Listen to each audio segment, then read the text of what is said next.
students, welcome to the third session on the chapter Secretarial Role in Corporate Affairs.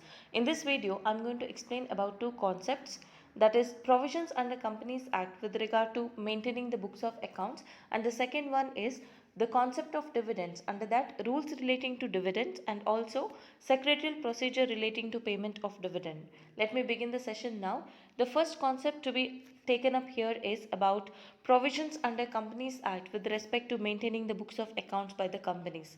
Here are some of the provisions of the Companies Act with regard to maintaining the books of accounts by the companies. Let's see one by one. Section 128 is relating to keeping the books of account at the registered office of the company. It says that the books of accounts etc. of the company, including of its branch shall be prepared and it should be kept at the registered office of the company. Section 128, again it is relating to maintaining the books of accounts for 8 financial year. It says that the books of accounts including all OCHs relating to any entry shall be kept for a period of not less than 8 financial years immediately preceding the financial year. Then 129 is relating to the true and fair view of the company, maintaining or preparing the account as per the accounting standards and also which is prepared as per Schedule 3 of the Companies Act of 2013. Then section 129 also speaks about presenting the books of accounts and the financial statements at the annual general meeting. It says that at every annual general meeting, the board of directors may present the financial statements before the meeting, in the sense in front of the members of the company.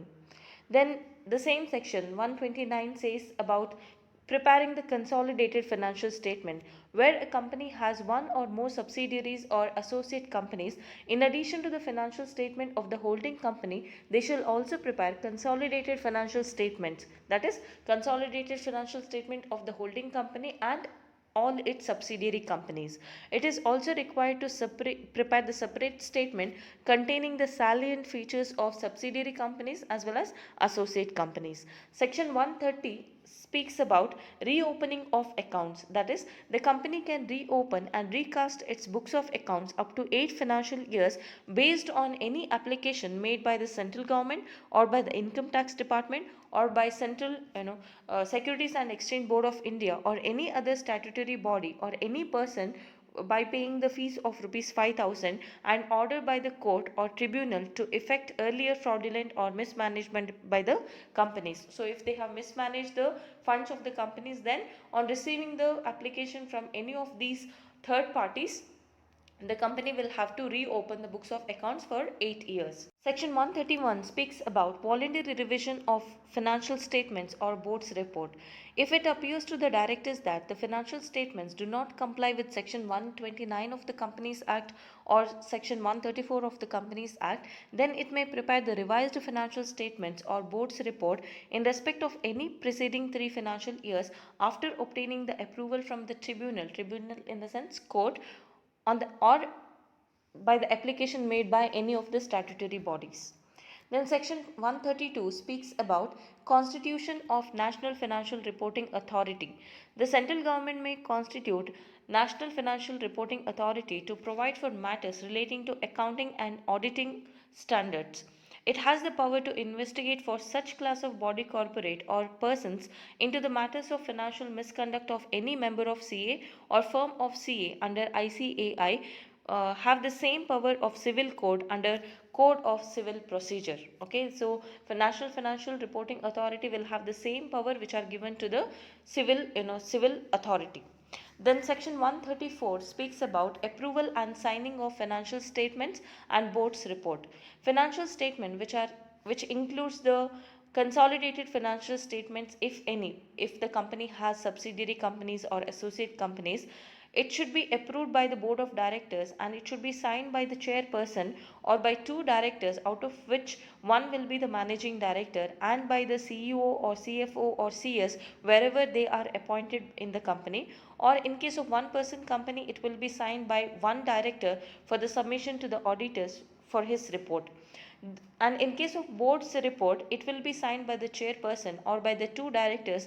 Out of them, one will be the managing director or by the director where there is only one director in case of one person company. Then it should be signed by the signed financial statements include the notes forming the part to the financial statement, audit report and also board report. Section 136 speaks about audited financial statements need to be sent to each member before 21 days of the general meeting. Okay, so whatever the financial statement they prepare, audited financial statement should be sent to the every member before 21 days of holding the annual general meeting. Section 137 speaks about filing a copy of financial statement with the registrar of companies. They will have to file the financial statement within 30 days of the annual general meeting, but in case of one person company, they will have to file it within 180 days from the closure of financial year. And while filing that, they will also have to attach the accounts of subsidiaries which are incorporated outside India. Then section 138 speaks about appointment of internal auditors for the company, how they are appointing the external auditors, same way they will also have to appoint the internal auditors for the company. So all these are the provisions with regard to maintaining the books of accounts in the company. Then let us see the subsidiary books of the company. According to the Companies Act, a company has to maintain several types of books and registers. Books are often classified as statutory books and statistical books. Statistical books refer to books of accounts and such other records like an inventory book. The statutory books are those which are necessary to observe legal formalities of a company, including registers. It is the duty of the company secretary to prepare and maintain the statutory books. Generally, the statutory books which are maintained by the corporate secretary or the company secretary will include the following, that is register of members, index of members, register of directors, register of debenture holders, register of mortgages and charges, register of directors shareholdings, register of contracts in which directors is interested. Then minutes books, under that they have to include the directors meetings, then members meeting and of the different committee meetings. So for all these meetings they have to maintain the minutes book. Then a file of annual reports, register of fixed deposits and register of companies investment in companies in the same group, etc. Beside this, they shall also be sets of books of accounts. Along with these subsidiary books, they will also the company secretary will also have to maintain a copy of books of accounts. Okay. The statutory books, whatever is maintained by the company secretary, are open to inspection by any member of the company as well as by the registrar of companies. The company secretary has to facilitate the inspection as and when it is required. Okay, whether the members are asking for that or the registrar of the companies are asking for that, it is the duty of the company secretary to facilitate the inspection process. Okay, so that is regarding the provisions relating to the Companies Act with regard to maintenance of books of accounts. Then let us take up the concept of dividend. A dividend is the portion of company's profit which are paid to the company's shareholders. It is the portion of net profit which is legally available for distribution among members. Okay, so dividend in the sense whatever the profit the company is earning, certain portion of the profit is legally available for distribution to the members because they are holding the shares in the company. They should get some return for making the investment in the company. Such return, which is a portion of the net profit of the company, is called dividend. Let us see what are the types of dividend. We have interim dividend, we have final dividend and also preference dividend. So these are the three different types of dividends. The interim dividend means the dividend which are declared by the board of directors in the middle of the financial year, which is relating to the current financial year. Then the final dividend means the dividend recommended by the board of directors and which are declared by the members at the annual general meeting. Then the third one, that is preference dividend, is the dividend paid to the preference shareholders at the fixed rate. Okay, so these are the three different types of dividends. Then let us see what is the procedure for declaration of final dividend. So as we discussed in the previous slide, the final dividends are declared at the annual general meeting. The company in the board meeting may decide the amount of dividend which they want to recommend in the general meeting. So the board of directors are just recommending the dividend to be paid as a final dividend. Then the company will mention in the resolution for dividend in the notice of general meeting. The third procedure is company will hold the general meeting. In the general meeting, the declaration of dividend is an ordinary business. The ordinary resolution for declaration of dividend will be passed in the general meeting. The fourth point says once the dividend is declared, it must be paid within 30 days. So there are some notes with regard to payment of final dividend. It says that the dividend declared in the general meeting cannot exceed the dividend which are recommended by the board in the board of directors meeting. The second point states the dividend declared in the general meeting by the members can be less than the dividend which are declared by the recommended by the board of directors. It can be less than that, but it should not exceed. Then the dividend paid in general meeting is a final dividend. Okay, so these are the procedure with regard to declaration of final dividend. Then let us see about interim dividend. Interim dividend can be declared only by the board of directors during the year, that is in the middle of the financial year, generally paid in the middle of the year if the board of directors find that the company is making good amount of profit during the financial year.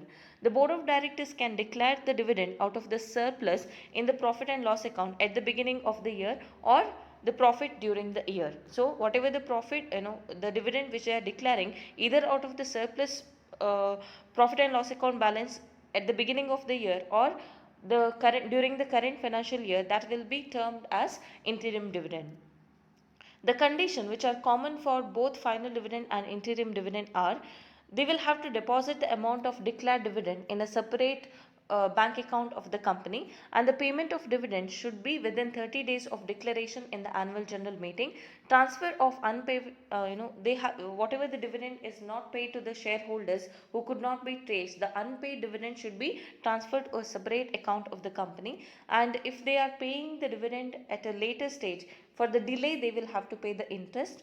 Then transfer of investor protection fund after 7 years. Then also for penalty for non-payment of dividend. So these are the very common rules with regard to final dividend as well as interim dividend. Then let us see the sources for payment of dividend. The dividend, whether it is an interim dividend or final dividend, it can be paid out of the following sources.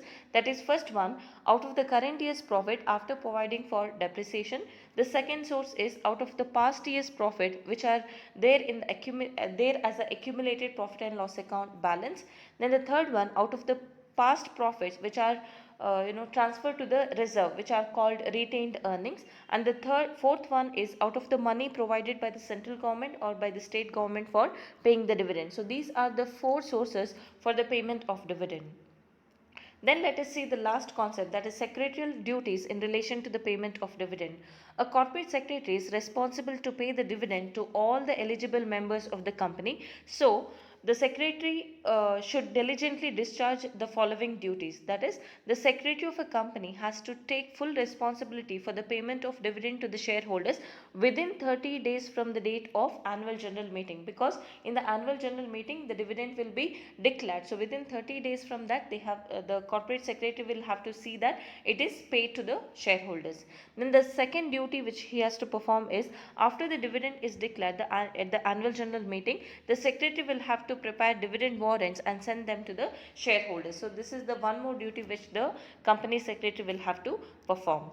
So this is regarding the third chapter, that is secretarial role in corporate affairs.